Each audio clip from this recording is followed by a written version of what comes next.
right now, I am trying to decide if I need to do anything else in preparation for tomorrow's media stuff for church, because we have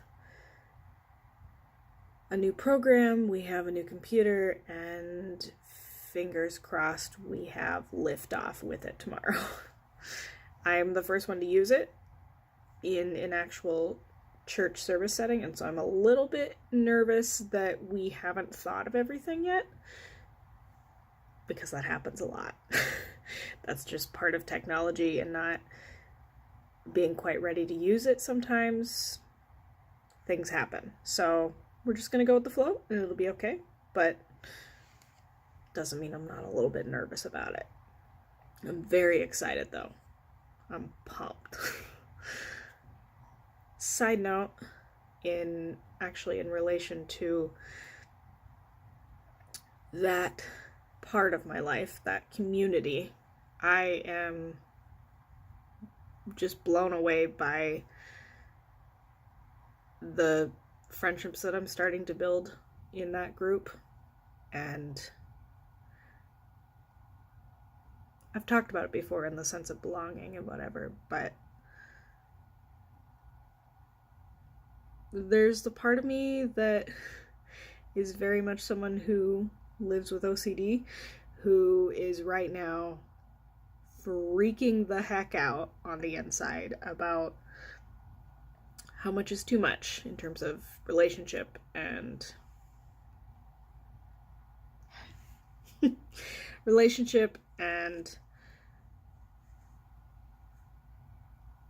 just generally getting to know people, I guess, is probably a better way to describe it. But there are a lot of things about me that people find out later, obviously, because that's how friendships work.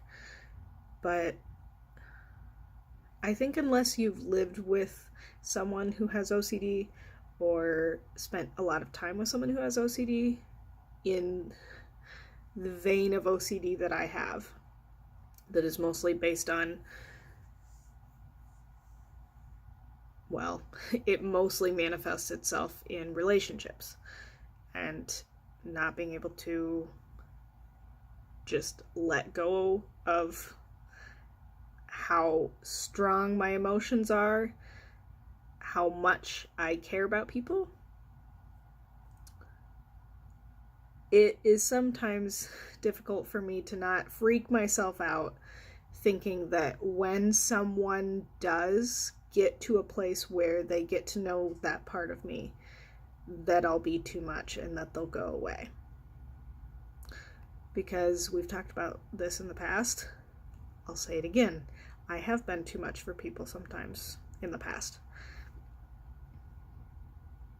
That's why I had no friends growing up, besides like 2 or 3 people who stuck around but were usually better friends with my siblings. Well, with my sister is a more fair assessment. And then at the same time, then there was early college, and before I found my group of friends who I still care about a lot, it was really hard for me to stay in a group and feel like I fit somewhere, because I was a pain in the ass, if we're being honest. That's the best way to describe it. But it's a lot deeper than that, and it's hard to explain to people until they've actually experienced it what goes through my head when I interact with somebody, especially someone who I'm not 100% comfortable with yet.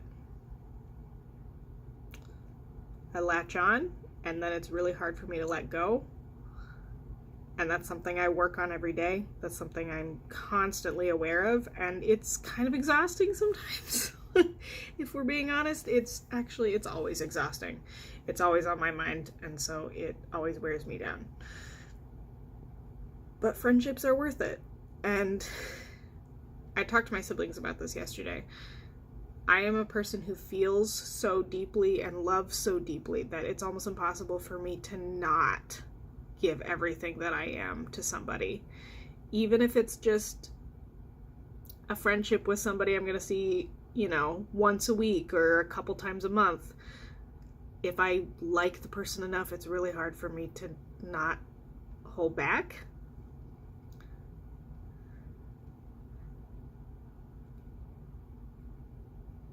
That doesn't make sense. It's hard for me to hold back. That makes more sense. So I'm a little anxious about that too. Because it's been a while since I've been in a group of people who made me that excited to build friendships. And this is the first time that I have been fully aware of who I am as that obsessive person.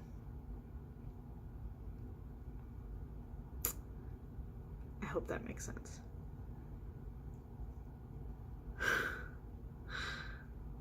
So that's where I'm at. I need to go to bed. But that's been on my mind a lot this week. And I keep asking myself whether I've already done something that was weird or too much for somebody. The reality is I'm probably wrong. It's probably not happened, and it probably won't happen. And I'm just afraid of something because of past experiences with it. We'll see. Happy Saturday.